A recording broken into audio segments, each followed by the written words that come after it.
the most dangerous video that I've ever made. I'm creating a template for realtors that hopefully I already adhere to. The thought here is that if I was going to buy or sell a house, these are the things that I would want in someone representing me.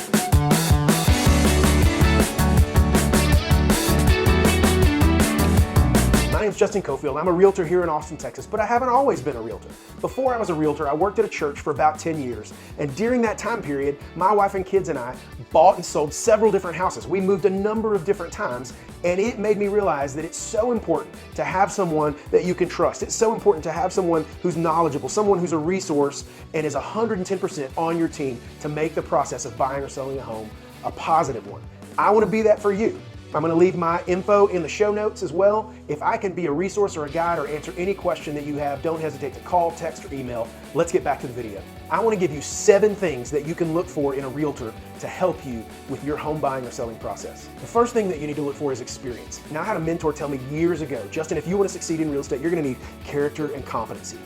Character you've already got, but competency is going to take a while. And he was right.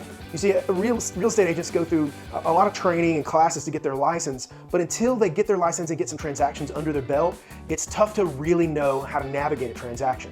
Once you get those transactions under your belt, you can effectively know what you're doing and help clients with wisdom and efficiency navigate buying or selling a house. Number 2 is trustworthiness.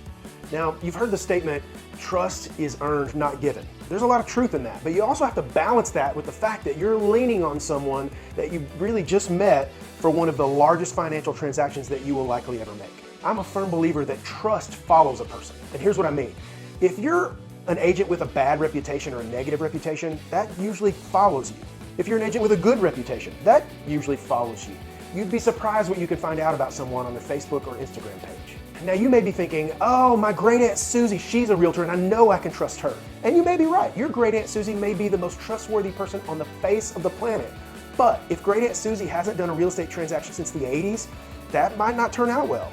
Do a little research on the web and check out an agent's social media accounts. Their personal ones, not just their business ones. You'd be surprised how much you can find out about a person and how they might be the person that you're ready to trust. Number 3 is organization. A big part of real estate is having things organized. There are documents and forms and signatures and times and dates. It can be mind-numbing if you don't have it all in order. A good realtor is going to have processes and systems to help them keep track of things and you keep track of things so that everything is in order and on time. Take note of a realtor's initial meeting with you. Were they on time and did they come prepared? Did they explain the process and how they are going to market your home or how they're going to help you find the perfect place? Also pay attention to any emails or texts that they send you. Are they professional and well thought out? Are they succinct? Is there a signature at the bottom with their contact info?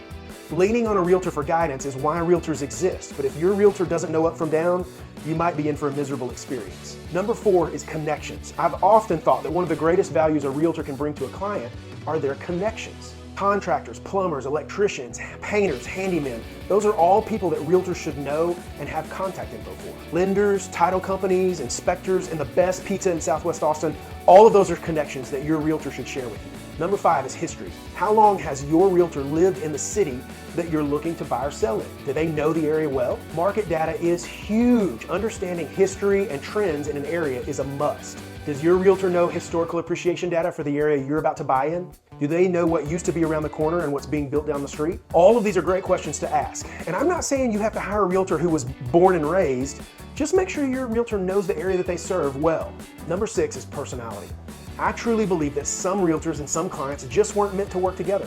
When personality clashes happen, it can mean disaster. I'm a pretty laid back person. I like to tell people I'm a low pressure realtor. Now, if somebody wants to do something, I am 110% on your team. But if somebody doesn't want to do a transaction, I'm not going to try and talk you into doing something that you don't want to do. There's so many different kinds of personalities, so many different ways to communicate, so many different ways to do different things. Just make sure that your realtor's personality connects well with your personality. You'll be glad you did. Number 7 is references. If you're thinking about using a particular realtor, check their references. Do they have Google reviews? Can they put you in touch with some past clients that you could call, text, or email? Find out about that client's experience with the realtor before, during, and after the transaction. Were they pleased? Did the realtor go above and beyond? What were they most impressed with? There's a huge transfer of trust when someone you trust recommends a realtor to you. It can be beneficial to both you and the agent to create this relationship that thrives on trust. When you're comfortable and the realtor is comfortable, everyone works better together to achieve that awesome experience that you're looking for. That's it, 7 things that I would look for in a realtor. It's not an exhaustive list, but it's a great place to start. Are there things that you would look for? Leave in the comments, let me know. My name's Justin Cofield. I am in Austin, Texas, and I know that market well. If you have any questions or anything that I can do to help, please call, text, or email. Also, be sure to hit the subscribe, the like, and the notifications button. I try and post new content every week, and I'd love for you to be a part of my tribe. As always, thank you for watching.